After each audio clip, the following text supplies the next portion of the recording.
Again, Raechel said softly, like it was a secret she wasn't sure she was allowed to share. Then she pointed at the man in the charcoal suit. Again, at her father. Again, at herself. Again. Jackson staggered back a step, heart pounding like a fire alarm, his phone slipping from his hand and clattering against the pavement. 8 years.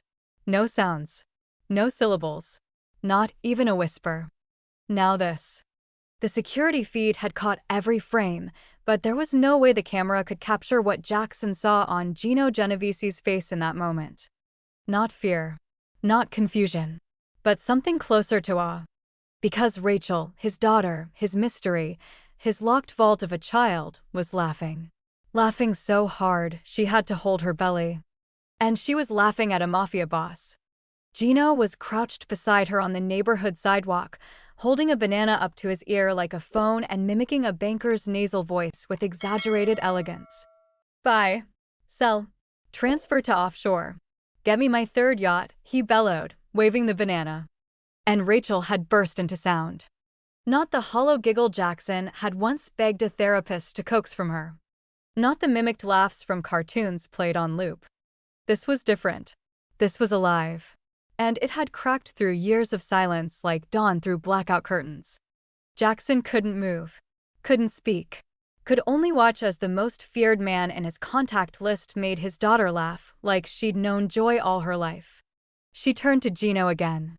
Again. Gino raised an eyebrow, glanced briefly at Jackson as if to say, "You sure?" Then he raised the banana and adopted the voice again. "Yes, sir. We'll wire the $10 billion in mozzarella cheese immediately." Raechel shrieked with laughter. Jackson had to kneel. His legs wouldn't hold him anymore. His daughter had spoken. For the first time. Ever. And she'd spoken to him. Not a therapist. Not a teacher. Not even her own father. But to Gino Genovesi. The man Jackson had been warned to never, under any circumstances, trust. Did she just? He whispered, the words barely escaping his lips. But to understand how they got to this impossible moment, where the billionaire's silent daughter found her voice in the company of a man who once ruled with bullets and fear, we need to go back. Back 3 weeks. To the day Jackson Morris received a sealed envelope stamped with red ink and no return address. Inside, only one sentence. Do not do business with Gino Genovesi. Blood follows him. Before we continue, like this video and comment where you're watching from. Your support helps us bring more exciting stories that you won't want to miss. Jackson Morris didn't sleep that night. He sat in his home office, the lights off, watching the same 30-second clip loop again and again on the surveillance feed. Raechel's laugh, bright and wild, echoed through the speakers like a ghost he wasn't ready to believe in. She said it. She really said it. Again. The word hit harder with each replay, the miracle of it refusing to settle. Gino Genovesi crouched beside her, holding that stupid banana to his ear like it was Wall Street gold. Raechel had pointed, grinned, and spoken her first word. Not to Jackson. Not even near him. To a man with a record longer than most CEOs' resumes. Why Gino? The question clawed at Jackson's mind, each loop of the footage deepening the mystery. His daughter had endured years of silent therapy rooms, mirrored observation walls, and the gentle cooing of specialists who promised breakthroughs. Speech camps in Switzerland. Behavioral programs in the Pacific Northwest. A parade of professionals, each more confident than the last, and all of them, every single one, had failed. And yet, there she was. Smiling up at a man who once made headlines for locking someone in a trunk over a debt dispute. A man whose name had been whispered across courtroom benches and country club lunches alike. Jackson paused the footage again, zooming in on Raechel's face. Not staged. Not prompted. She was happy. He leaned back in his chair, exhaling slowly. The Morris estate ran on a state-of-the-art AI-integrated smart system, which meant there were 4 angles of the incident, 3 security cams and 1 hidden garden drone Jackson had installed 6 months ago. He synced them side by side. Rewatched. Analyzed. It made no difference. The miracle stayed miraculous, no matter the lens. Later that morning, Jackson found Raechel sitting quietly on the front porch, scribbling on her sketchpad. She glanced up at him, eyes soft and expectant, then returned to her drawing. He knelt beside her, careful not to startle.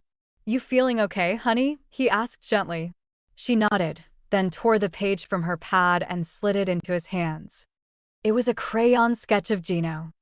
A square-jawed figure with slicked-back hair and a banana phone to his ear.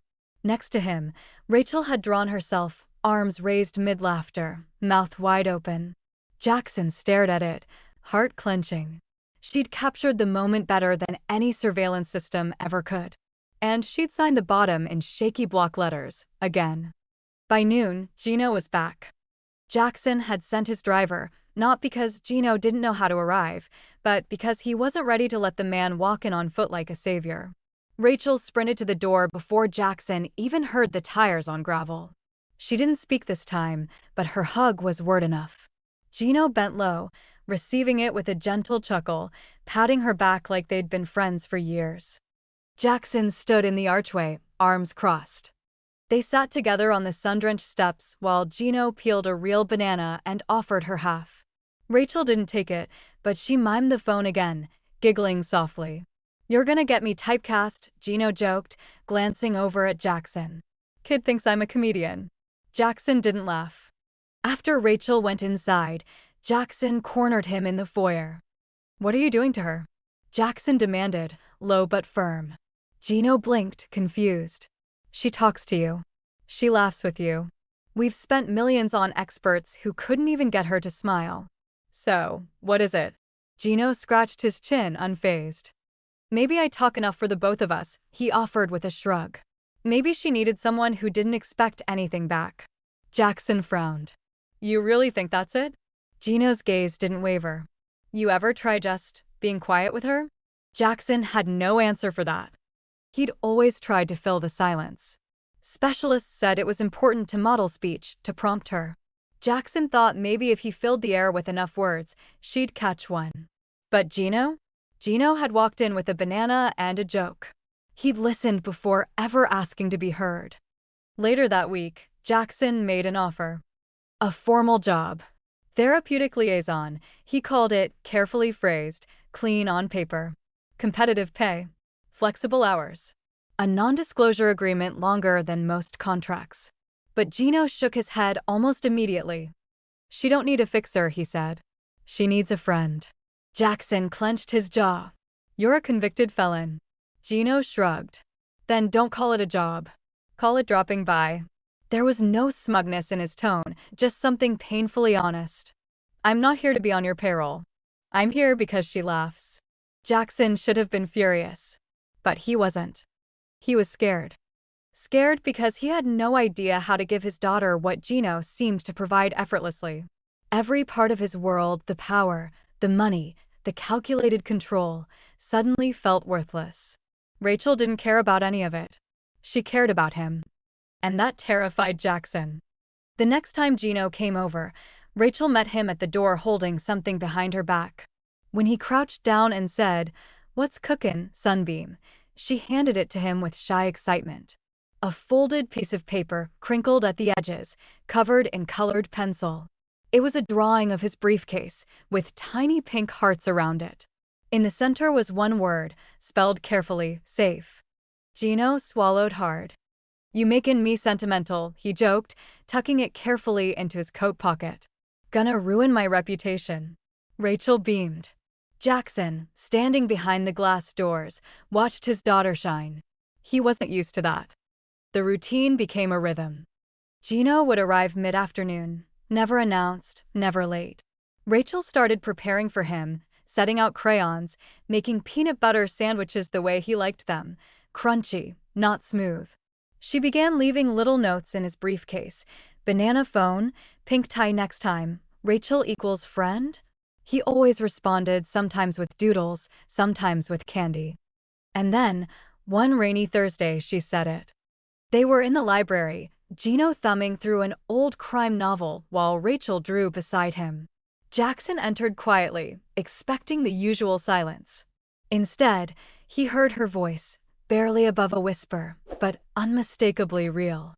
"Friend," she said, reaching out to touch Gino's sleeve. Time stopped. Gino turned slowly, stunned but calm. "That me?" he asked, placing a hand over his heart. Raechel nodded. "You sure?" "I'm not exactly the storybook kind." Raechel smiled, the same full, bright smile from that first day. "Friend," she repeated. Jackson stepped into the room.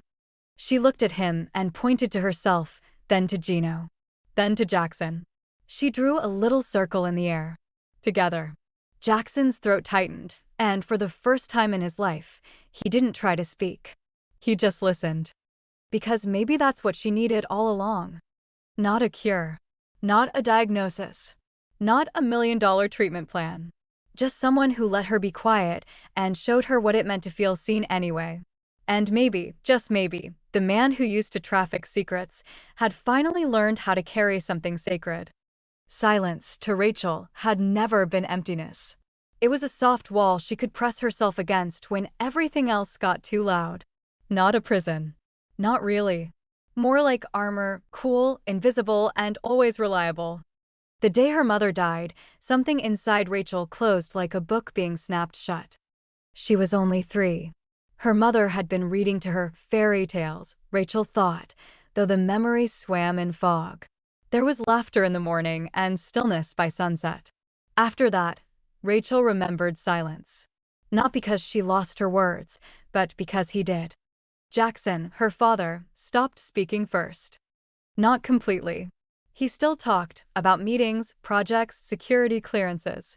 But the warmth vanished. His words became clipped, efficient, necessary. The sounds that had once wrapped Raechel in comfort now bounced off her like cold glass. So Raechel decided, if sound didn't bring people closer, maybe it was better to keep it inside.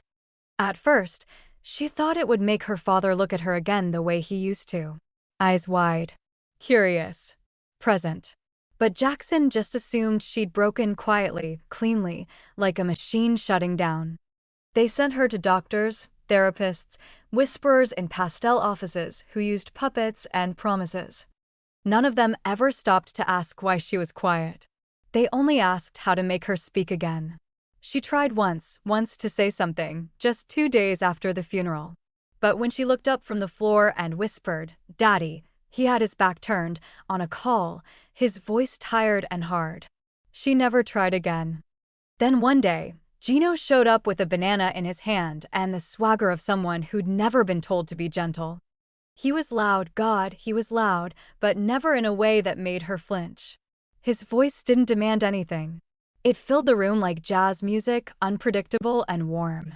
And when she didn't answer him, he never pushed. He just kept being there. That was the difference. Everyone else wanted to fix her. Gino just wanted to know her. And that made her feel something she hadn't felt in years. Safe.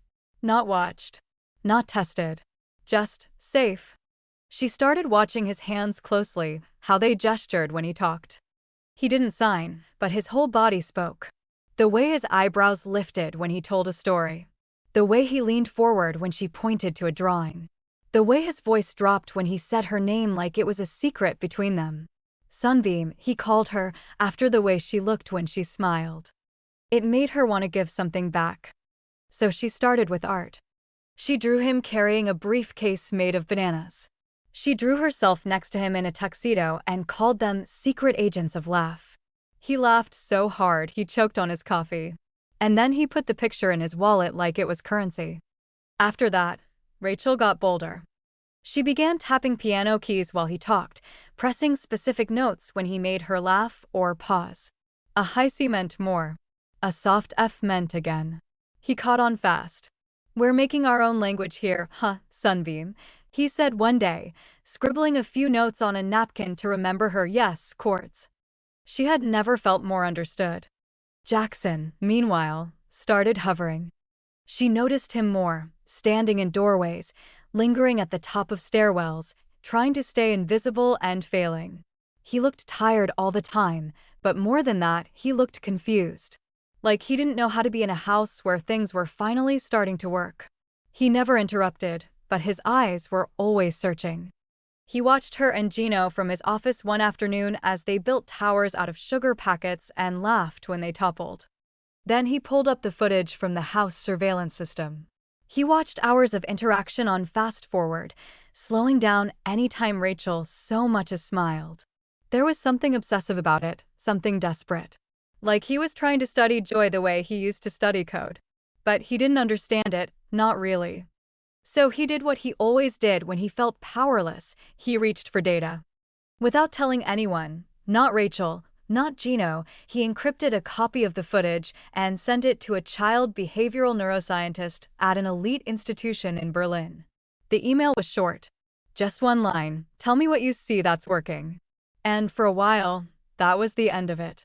But secrets never stay secrets forever. 3 days later, Raechel heard Gino cursing quietly in the hallway, his phone glowing red with notifications. "It's online," he muttered. Somebody leaked it. Jackson had just entered the room when Gino turned to him, voice sharp. "You did this." "What are you talking about?" Jackson said, too quickly. "The footage." "Me." "Her." "It's on Twitter, Jackson. TikTok. Instagram. My face and your daughter's smile plastered under the caption, Mobster heals billionaire's mute kid. You tellin' me that just happened by accident?" Raechel sat frozen on the piano bench. Gino's voice wasn't angry, not yet, but it carried a weight she hadn't heard before. It was betrayal. Jackson opened his mouth, shut it, then finally nodded. "I sent it to a researcher. Confidentially." His voice cracked. "I didn't mean for it to leak." Gino stepped back like he'd been slapped. "You used her," he said, voice low. "You turned something sacred into strategy." Raechel stared at her father. For the first time in her life, she saw guilt written all over his face. He looked smaller than she remembered, like the man behind the curtain. "Wait outside," Gino told her gently. She did. She waited on the stairs, hugging her sketch pad tight to her chest. The door closed behind her, voices muffled but intense. She couldn't hear the words, but she knew what they meant. She'd been seen. Then sold. That night, Raechel didn't speak at all. Not to Gino. Not to her father. Not even to herself in the mirror. The safety she'd begun to feel felt shaken, like a house with loose bricks. She crawled into bed and drew quietly by flashlight. By morning, the house was quiet again. The internet had exploded overnight. News channels ran loops of the clip. Influencers called it a miracle. Psychologists debated trauma bonds and alternative trust paths. But no one ever asked her what it meant. Only Gino did. He sat on the porch steps that evening, silent for the first time since they met. She came out slowly, unsure. He didn't say anything, just patted the spot beside him. She sat. The silence between them didn't feel like a gap. It felt like a blanket. He reached into his coat and handed her something small and folded. She opened it slowly. Her own drawing. The one of the banana briefcase. He'd laminated it. Below her original crayon signature, he'd written one word in all caps, real. She looked at him, blinking. "You're not a headline to me, Sunbeam," he said quietly. "You're not content. You're not data. You're just you. And I'm real too. If that still means something to you." She put her hand on his. Didn't speak. Didn't need to. Silence, to Raechel, had never been absence. But with Gino, it finally felt like home. Have you ever trusted someone simply because they didn't ask you to be anything more than you already were? Tell us in the comments, and if Raechel's story moved you, make sure to subscribe so you never miss the next chapter. It started with a 15-second clip and ended with the world watching. The footage spread like wildfire, shared by parenting forums, psychology blogs, and gossip pages with equal enthusiasm. Raechel, the billionaire's mute daughter, laughing beside a known ex-Mafia figure? The internet couldn't get enough of it. By the time Jackson realized what had happened, the video had racked up 2.7 million views, and counting. The headlines rolled in unapologetically loud. Ex-Mafia boss heals billionaire's silent daughter? Mobster turns miracle worker in Morris estate. Would you let a criminal near your child?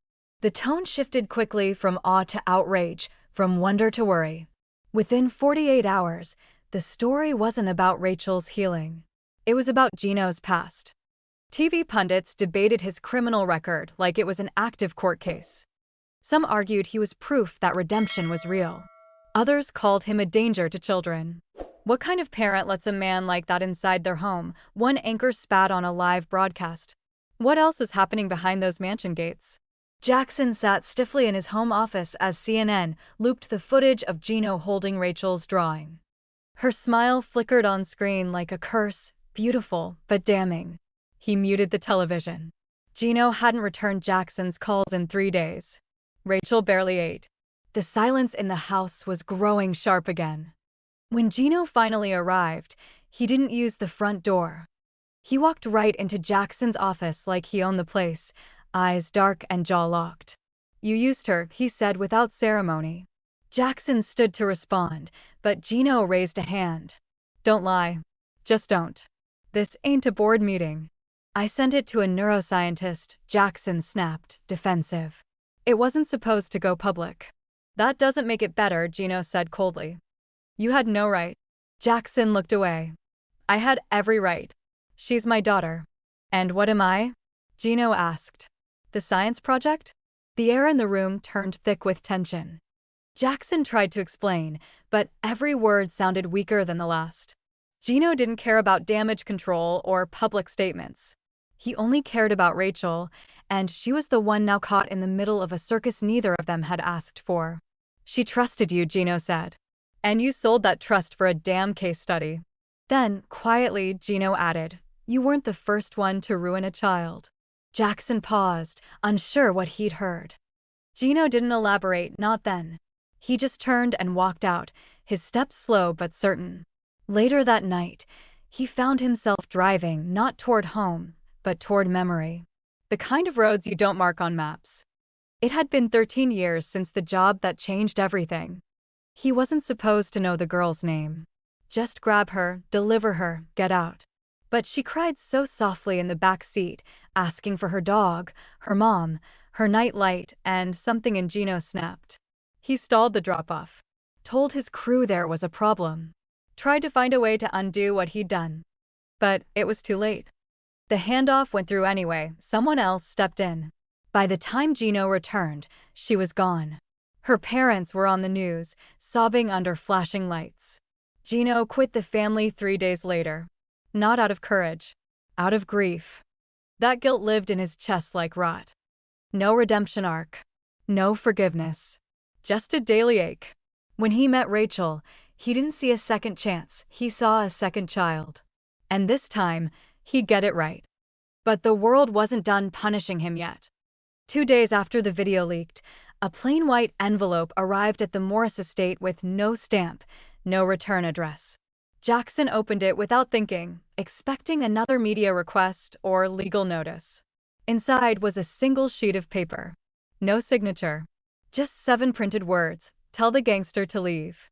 Or else. Jackson froze. He read the letter 3 times before calling security. Gino was already in the kitchen, sitting with Raechel and helping her reassemble a broken puzzle piece. When Jackson showed him the letter, Gino didn't flinch. He just read it once, then folded it slowly and slid it into his coat pocket. "Who do you think sent it?" Jackson asked. "I got ideas," Gino muttered. "You think it's real?" Gino didn't answer right away. He just glanced toward Raechel and said, "It's real enough." That night, he stayed awake in the guest room with a chair pushed against the door and his phone set to silent. He wasn't scared for himself. He'd dealt with worse. But Raechel, she was a light in a world full of shadows. And now, someone wanted to put that light out. She visited him the next morning, holding a new drawing. This one was different. It showed Gino with a shield, standing in front of a tiny figure with golden curls. Raechel had written one word above them both, "Safe." She handed it to him silently, eyes searching his face. "You are," Gino said gently. "You always will be." But inside, he wasn't so sure. Not with the past knocking on the door again. Not with threats delivered like death sentences. He'd left that life behind, but maybe it hadn't left him. Still, he smiled for Raechel. Still, he stayed. By noon, the letter had been scanned and analyzed by Morris family security. Nothing to trace. No fingerprints. No return route. Whoever sent it knew exactly what they were doing. And that meant they weren't bluffing. Jackson increased security at the gates. Hired 2 new drivers. Switched out the household staff. But none of it settled the unease crawling under his skin. Because he knew, just like Gino knew, this wasn't about business or politics. It was personal. That evening, Raechel didn't speak, didn't draw. She just sat beside Gino, holding his hand. They didn't need words. She could feel it too. The storm was coming, and neither of them knew if the house would hold. It happened just after breakfast, when the estate was quiet and Raechel was curled up on the sunroom couch, sketching Gino with a banana phone again. 3 cars pulled up the winding drive, each marked with the same cold lettering, Child Protective Services. Jackson didn't have to guess why they were there. Public outrage had reached its boiling point, and someone somewhere had made the call. The knock was firm. Too firm. Raechel flinched. The butler answered, then called Jackson in a tone that said something is very wrong. By the time Jackson reached the foyer, 2 CPS investigators were already stepping inside, clipboards in hand and guarded expressions locked in place. "We're here for a welfare check," the woman said, flashing her ID. "This isn't necessary," Jackson said immediately. "My daughter is." "Sir," the man interrupted, "we've received multiple reports. One involving an unvetted man with a criminal record. Another regarding emotional manipulation. We need to speak with your daughter." Alone. Raechel had wandered into the hallway, sensing the tension. The moment she saw the strangers, her body stiffened. Her fingers tightened around her sketchpad. She took one cautious step back, then another, until her shoulders pressed flat against the wall. Her voice, still so new, so rare, disappeared entirely. Jackson noticed the change instantly. "She doesn't talk to strangers," he said, trying to control the panic rising in his chest. "You can observe her, but please don't overwhelm her." The woman ignored him and stepped forward. "Hi, Raechel. Can you tell me your name?" Raechel's mouth didn't move. Her eyes darted to the window, to the hallway, to her father. She said nothing. The mail agent scribbled a note, clearly unimpressed. Jackson tried to intervene again. "If you just give her a few minutes, she might." "She's not responding, Mr. Morris," the woman said flatly. "That's concerning." Then the front door opened. Gino's voice carried before his footsteps did. "Thought I'd stop by with that snack mix she likes." His sentence froze in midair when he saw the scene. The tension. The eyes on Raechel. The clipboard in the woman's hand. Raechel didn't hesitate. She ran. Across the marble floor, past the tall chairs, straight into Gino's arms. She crashed into him with such force, he stumbled back a step, but caught her. And then, in the quietest, most determined voice yet, she spoke. "Don't go." The entire room froze. Jackson's breath caught. The CPS agents looked at each other, stunned. Gino crouched down to Raechel's level, brushing a strand of hair behind her ear. "I'm not going anywhere, Sunbeam," he whispered. Raechel pressed her face into his coat. The clipboard fell silent. No more notes. No more scripted questions. Just silence thick with realization. The kind that changes everything. The female agent cleared her throat. "When did she start speaking?" she asked quietly. Jackson answered truthfully. "Since he came into her life." "She's made verbal progress?" "Only around him." The male agent scribbled something again, but slower this time. "They asked for a brief conversation with Gino. He explained his visits, his past, his intentions. He didn't sugarcoat a thing. I was in the life," he said. "I'm not anymore. This girl? She's what saved me." The CPS team stayed for another 30 minutes. They spoke to household staff, reviewed therapy logs, watched security footage. They even asked to see Raechel's drawings. Jackson brought them the folder she kept under her bed, hundreds of pages, many of them with Gino drawn beside her. In every single one, she was smiling. When they left, their expressions had changed. They weren't warm, but they weren't cold either. "We'll file our report," the woman said. "You'll be notified of the outcome within 2 weeks." Then she looked at Gino. "Whatever you're doing, it's working. Just make sure she stays safe." The door shut softly behind them. Raechel was still wrapped around Gino's side. Jackson exhaled, shoulders slumping. That could have gone worse. Gino looked at him, unreadable. Yeah, he said. But it shouldn't have happened at all. Jackson followed him into the kitchen while Raechel went to get her crayons. The moment the door swung closed behind them, he spoke. I need to understand this. Why her? Why does she trust you so fast? Gino leaned against the counter, then slowly looked up. She sees something in me, he said. Something I forgot was there. Jackson blinked. What does that mean? It means I spent most of my life hiding behind noise. Violence. Power. I forgot what it was like to be still. He paused, then added, but Raechel doesn't ask questions. She just looks. And when she looks? Gino gave a half smile. She doesn't see a criminal. She sees a person. Jackson didn't speak right away. He looked down at his coffee cup, hands tight around it. I thought I could fix her with the right treatments. The right tutors. The best minds in the world. He glanced toward the doorway.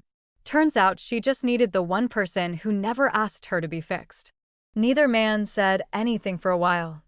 Then Raechel came back in, holding a fresh drawing in both hands. She placed it on the table between them, proud and quiet.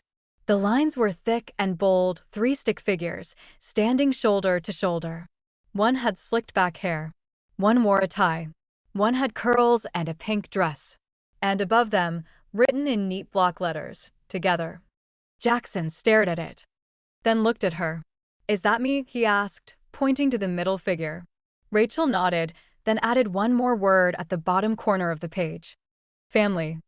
Have you ever felt truly seen by someone when you needed it most, even if they weren't the person you expected? Let us know your story in the comments. And if you're following Raechel and Gino's journey, subscribe now because what happens next will change everything again. Gino knew something was wrong the moment he spotted the black SUV idling across from the corner store. It wasn't just the way the engine stayed on, humming low like a growl. It was the stillness of the men inside. Tinted windows didn't hide everything. He caught a glimpse of sharp profiles, the glint of a gold ring on the rearview mirror. Emilio Ferra's men had always left a scent of heat behind them, like cigar smoke and unfinished war. He didn't tell Jackson or Raechel. Not yet. He told himself maybe it was just coincidence, just a shadow of a life he'd finally left behind. But the next morning, the SUV was closer. The morning after that, it was gone, but a small white card sat tucked into his windshield wiper. You don't get soft. Not in this town. Gino crumpled it with a single twist of his hand. He hadn't heard Emilio's name in nearly 5 years. Not since the day he disappeared into a compound in Guatemala with a suitcase full of cash and a vendetta the size of a country. But it figured that the moment Gino found something close to peace, Emilio would crawl back out of the past to burn it down. Like old ghosts showing up to collect unpaid debts. And this time, they wanted more than money. Jackson didn't wait long before confronting him. You said you were out, he snapped, storming into the drawing room one afternoon. Gino didn't even blink. I am. Then why is there a car parked across from my daughter's school every morning this week? Silence cut the room in half. Jackson's voice trembled, not with fear, but with something sharper. I let you into my home. I let you near my daughter. If there's even a chance your past brings danger to Raechel, you're gone. Gino didn't argue. He simply nodded. That was what made it worse. He didn't fight. Didn't plead. He just looked tired, like a man who always knew this moment would come. I'll leave by tonight, he said quietly. You don't have to worry. Raechel wasn't told at first. She just noticed things missing. The banana on the counter was gone. Gino's coffee mug wasn't in the dishwasher. His coat, her favorite, was no longer on the hall rack. Then, late that afternoon, she found Jackson sitting alone in the sunroom, his head in his hands. Where is he? She asked through her iPad, typing with slow, deliberate fingers. Jackson swallowed before answering. He had to go, Ray. Why? Because sometimes, good people still carry dangerous things. She stared at him, then turned away. That night, Raechel didn't eat. Not her favorite pasta, not even the chocolate-covered strawberries Gino used to sneak into the fridge. She sat at the table, eyes blank, fingers motionless on her lap. The piano sat untouched. Her crayons remained in their box. By morning, the silence had returned. The hard kind. She stopped using her voice. Stopped signing. Stopped even humming along to the melody Gino had taught her, Sunbeam Song, he used to call it. She asked for her iPad again. And when Jackson handed it to her, the first message she typed was, "You broke it." He didn't ask what it meant. He already knew. That afternoon, she curled up in Gino's old guest room, which now felt like a room full of echoes. She stared at the closet he used to stuff his briefcase in, where she once left sticky notes with smiley faces. She remembered his laugh, his stories, the warmth of a man who never once asked her to be more than she was. It was too quiet again. Just like before. Just like after Mom. And for the first time since Gino arrived, Raechel didn't feel safe in her own house. She remembered something then, something she hadn't thought of in years. She'd been 5, maybe younger, curled up on the staircase past bedtime, listening through the railing slats. Her father had been on the phone with someone, his voice low, his tone exhausted. And then she heard it.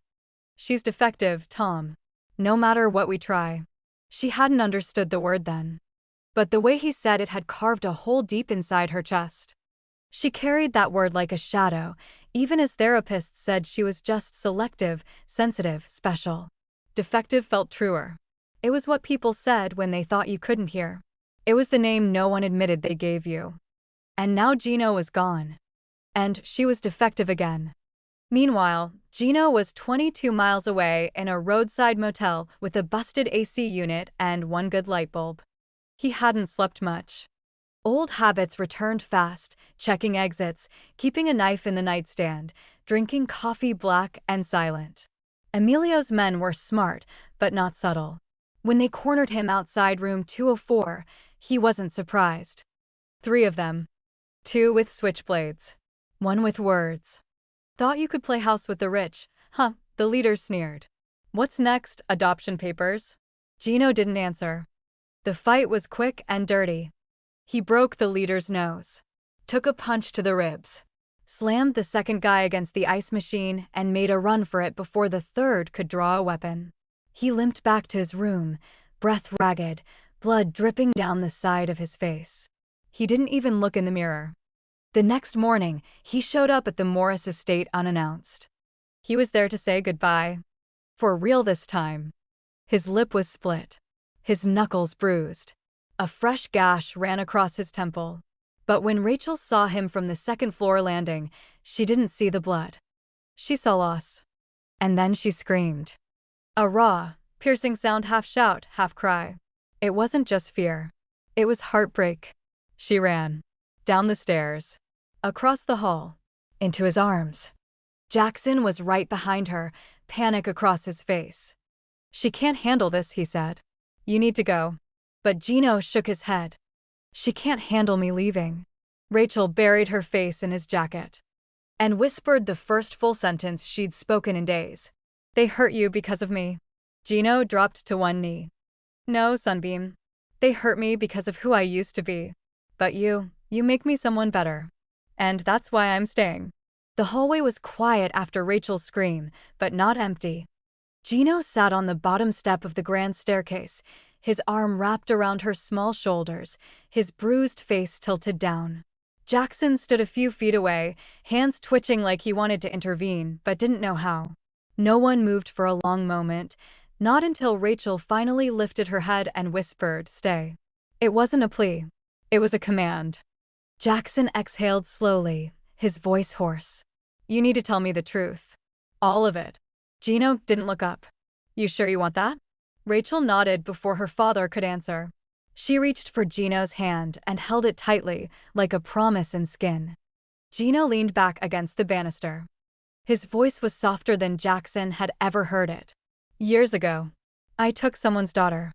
That made Raechel's grip tighten. Jackson stiffened, but Gino continued.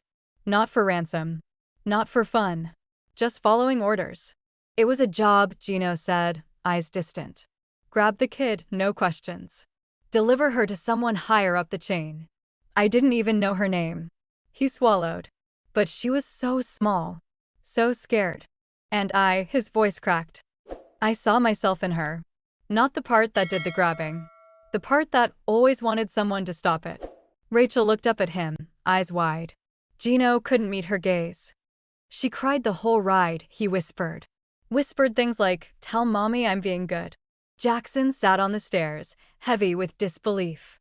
What happened to her? I tried to stop it, Gino said. Tried to buy time. But another crew finished the drop. He shook his head. I never saw her again. But I still remember her voice. Raechel placed her hand over his heart. You don't take, she said quietly. You give. Gino blinked like she'd slapped him with kindness. She spoke again, clearer this time. You gave me back me. Jackson leaned forward, elbows on his knees. He stared at the floor like it had betrayed him. You've done terrible things, he said. Things that should keep you out of this house forever. Gino nodded, accepting it. But Jackson's next words surprised even himself. And yet, you're the only one my daughter wants to talk to. Gino looked up. That doesn't make it right. No, Jackson agreed. But it makes it real. Raechel tapped her iPad and typed quickly. She turned the screen toward her father. 2 words glowed in digital blue. Let him. Jackson swallowed hard. Let him what, sweetheart? Raechel erased the screen and typed again. This time, let him stay. Jackson read it twice. His throat tightened.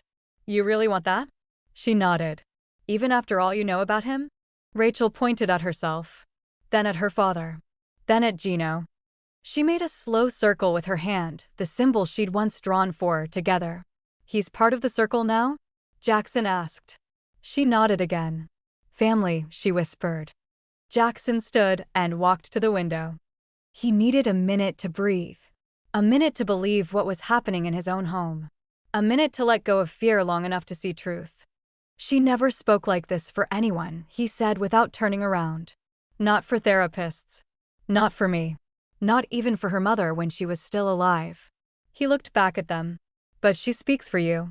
Gino didn't speak. He just lowered his head in gratitude and pain. I'm not asking for a key to the house, Gino said finally. I'm just asking to be near the only person who ever made me feel like I'm not a mistake.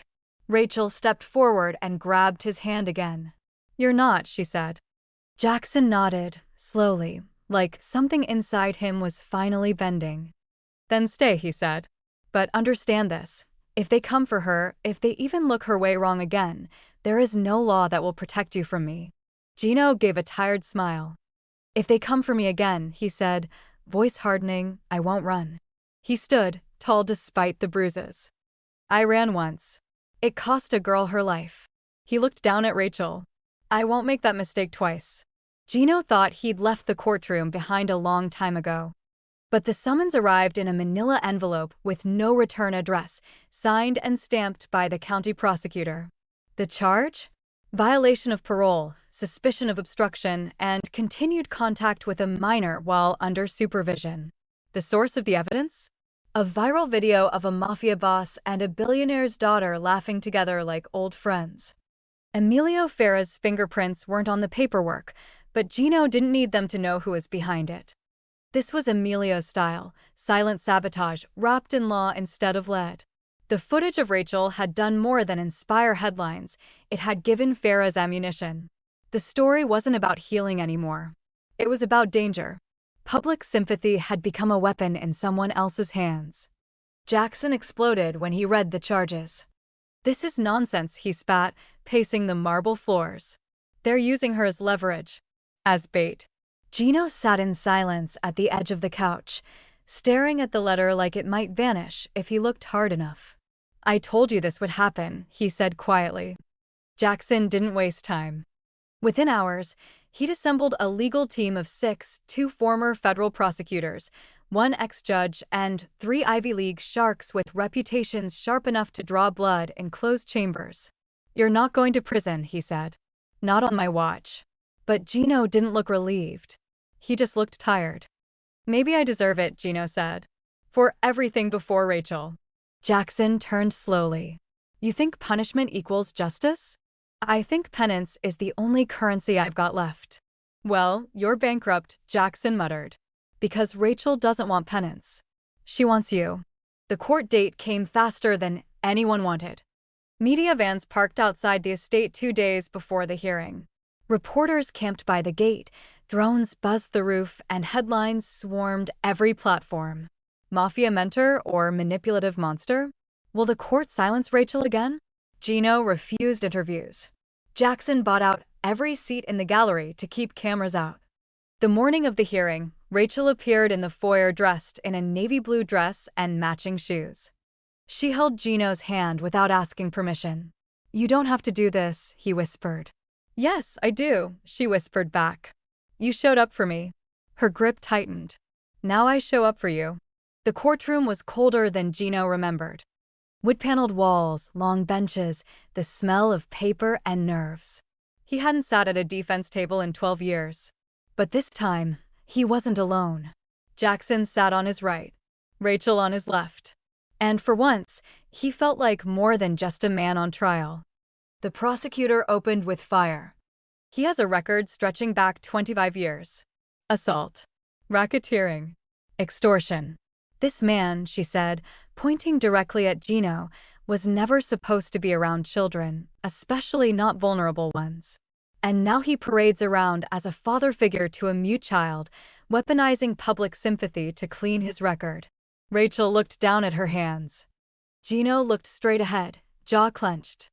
The prosecutor played the footage again and again. Raechel laughing. Gino holding her drawing. Sound bites that once felt like miracles now twisted into motives. Jackson stood up twice, only to be warned by the judge to sit. Then Gino's lawyer rose. She was cool, measured, precise. "Your Honor," she said, "this courtroom has been asked to convict a man based not on what he's done, but on what people fear he might do. That is not justice. That is paranoia with a press pass." But the turning point came not from lawyers, but from Raechel. Halfway through the hearing, she stood. Without prompting, without script. She walked to the witness box, her small hands steady, her chin lifted high. Jackson started to rise, "Sweetheart, you don't have to," but she held up one hand and kept walking. The judge leaned forward. "Name?" "Raechel Morris," she said clearly. The room held its breath. "And why are you here today?" She turned to look at Gino. "Because they're wrong." "Who is they?" "The people who think he fixed me." A pause. "He didn't fix me. He saw me." The judge blinked slowly. "And that matters to you?" "It changed everything." "Why?" "Because I didn't need someone to speak for me," Raechel said. "I needed someone who listened even when I couldn't speak at all." The courtroom fell silent. Even the prosecutor didn't interrupt. Raechel continued. "He never asked me to change. He never made me feel broken. He just made me feel safe. And I want him in my life." Jackson was crying. He didn't try to hide it. The judge asked, "Are you afraid of him, Raechel?" "No," she said. "Are you being coached to say these things?" She shook her head. "I'm saying them because no one else knows how to." "Why do you think that is?" "Because they were never quiet long enough to listen." An audible gasp rippled through the courtroom. Then the judge leaned back. He was quiet for a long moment. Then he lifted the file from his bench and closed it. "I've read the records. I've watched the footage. I've heard the arguments." He looked at Gino. "And I've seen enough." "Mr. Genovesi," the judge said, "you were a dangerous man once." "That is undisputed." Gino nodded. "Yes, Your Honor. But the law doesn't punish people for who they used to be," the judge continued. "It punishes them for what they are now. And everything I've seen, heard, and witnessed today tells me one thing clearly: you are not a threat to this child. You are her lifeline." The ruling was swift and final. All charges dismissed. Motion to restrict association with minors is hereby denied. The gavel struck once. The case was over. Gino was free. He didn't react at first. Too stunned. Too full of every emotion he'd buried under scar tissue and survival instinct. But then Raechel ran to him, threw her arms around his neck, and whispered the words that cracked him wide open. "I told you I'd show up." Have you ever had to speak up for someone when no one else believed in them? Share your story in the comments. And if Raechel's voice moved you today, subscribe now to stay close as her world begins to change once again. Raechel woke up early on her 9th birthday, her feet swinging off the edge of the bed before the sun had even filled her windows. This year, there was no hesitation in her steps, no silent watching from the hall as grown-ups planned without her. This time, the day belonged to her. She had chosen the theme, the cake, the music. And most importantly, she'd chosen who would light the candles with her. "Gino," she said confidently at breakfast, looking straight at Jackson. "He's the one." Jackson nodded, swallowing the lump in his throat. "Then he's the one." He didn't argue. Didn't flinch. If Raechel's voice asked for something now, it wasn't questioned, it was trusted. The house buzzed with quiet celebration prep. No clowns. No ponies. Just music Raechel liked, a backyard strung with soft fairy lights, and tables set for only the people who truly mattered. Her guest list had 8 names. Every one of them had earned their seat. She wore a yellow dress, not flashy, but full of light. Gino arrived just before the first slice of sunlight hit the lawn, dressed in his best gray suit with a mismatched pair of socks Raechel had picked out weeks ago. He held a small box in one hand and a bag of jelly beans in the other. "Sunbeam," he said when he saw her, "you look like joy." Raechel smiled and gave him a quick, fierce hug.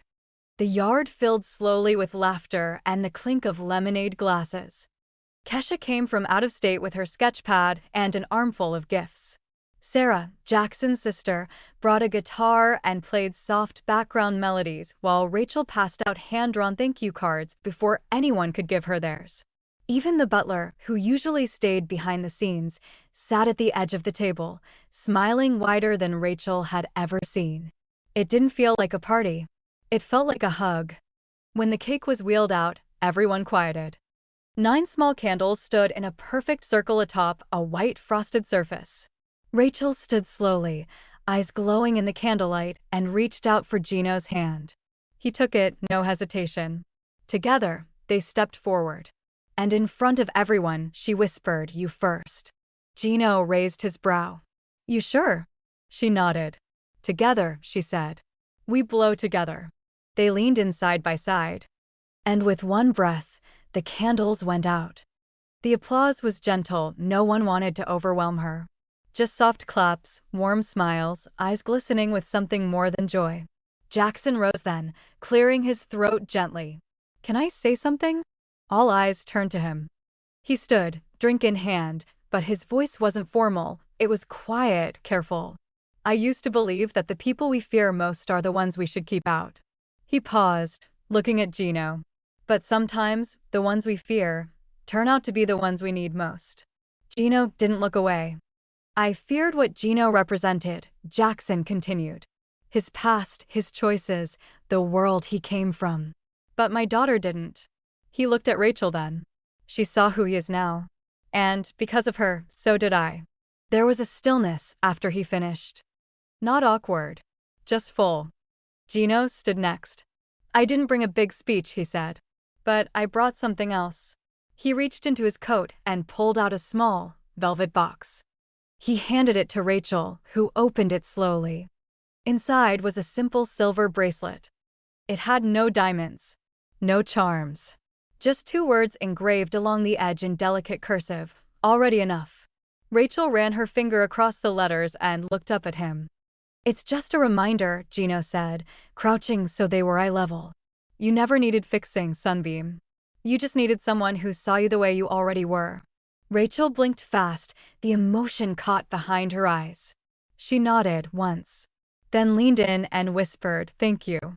As the sun dipped low, the group moved back into the dining room. Empty plates. Faded music. Raechel sat at the head of the table, bracelet on her wrist, jelly bean in her mouth. She looked around at the people laughing, talking, sharing space like they'd always belonged to each other. She waited until the room quieted, just for a second. Then she said it. Clear. Confident. Without blinking. "This is what safe feels like." 1 year passed, but in Raechel's world, time didn't just move forward, it bloomed. The mansion was no longer a place of quiet echoes, but one of footsteps, laughter, and music drifting down the halls. The air had changed, and so had she. She still chose her words carefully, but when she spoke, people listened. Not because she was a miracle, but because she was finally allowed to be human. The Morris Foundation hosted its largest event to date on a warm spring afternoon. White tents lined the lawn, strung with yellow lanterns, and inside the grand hall, donors, parents, teachers, and advocates gathered beneath a banner that read, "The Raechel Project, Communication Without Pressure." The project wasn't just an initiative, it was a revolution. Focused on children with selective mutism, trauma-based silence, and misunderstood voices, it gave them something most systems never had: patience. Raechel sat in the front row, her yellow dress now a symbol more than an outfit. When her name was called, she stood without prompting, without nerves. Her voice had grown stronger, not loud, but sure. She walked to the podium, pausing briefly to glance at Jackson, then Gino. "My name is Raechel Morris," she began, her voice carrying through the quiet room. "For most of my life, people asked why I wouldn't speak." She paused. No one ever asked if I was being heard. A few in the audience shifted, visibly moved. "People thought I was broken," she continued. "They tried everything to fix me. Expensive therapies, medical scans, behavior charts. But no one just sat with me, until someone did." She turned her head, eyes locking on Gino in the front row. He smiled, that same lopsided smile that had once held a banana like a phone and turned fear into laughter. "Love," Raechel said, "doesn't ask you to speak." A hush fell again. "It waits until you're ready." The audience erupted into applause, but Raechel didn't cry. She stood tall, shoulders back, steady as the truth. After the event, people surrounded her offering hugs, praise, handshakes, and questions. She answered them softly, sometimes with words, sometimes with her smile, sometimes with a simple drawing handed out like a blessing. But when Gino finally made his way through the crowd, she stopped everything. She handed him a napkin with a doodle of two stick figures under a sun, one wearing a suit, the other in a yellow dress. Above it, she'd written, "Still my light." Gino had changed too. His criminal record had been sealed thanks to Jackson's legal team and a judge who believed in second chances. He now sat on the board of the foundation, using his voice to open doors for kids like Raechel and for the adults who'd once been silent children too. His name didn't scare people anymore. In fact, it had become a kind of shorthand for unlikely hope. When reporters asked why he stayed involved, Gino kept his answer simple. "I didn't save her. She saved me first." Then he usually added with a smirk, "Plus, the catering's amazing." The foundation grew quickly. Parents across the country submitted applications, desperate for a place where silence wasn't treated like a problem to solve. Schools requested partnerships. Doctors asked for seminars. And Raechel, now fluent not only in speech but in self, became a quiet leader in the room. Yet through all the success, she still loved the backyard best. That was where it had all started. Where she'd once handed Gino a crayon drawing beside a piano neither of them knew how to play. Now they sat there again, side by side, legs stretched out in the late afternoon light. Gino tossed a grape in the air, tried to catch it in his mouth, and missed so badly Raechel snorted. "You're getting old," she teased. "I'm getting wise," he replied, brushing off his shirt. She leaned back, breathing in the peace. The past hadn't vanished, it never would. But it didn't weigh her down anymore. It had shaped her. And now it was something she could place behind her like a closed book.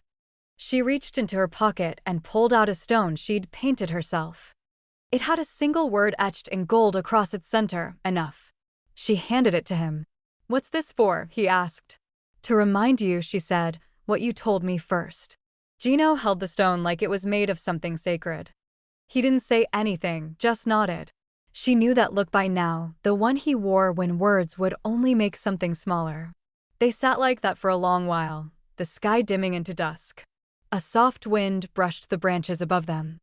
Then Raechel turned to him. Her voice was calm, full of the quiet thunder only she could make feel like music. You were never the danger, she said. You were the light. Gino blinked once. Then, finally, smiled through the tears. Thank you for listening to this story until the very end. There's another interesting one on your left screen that I think you'll really enjoy.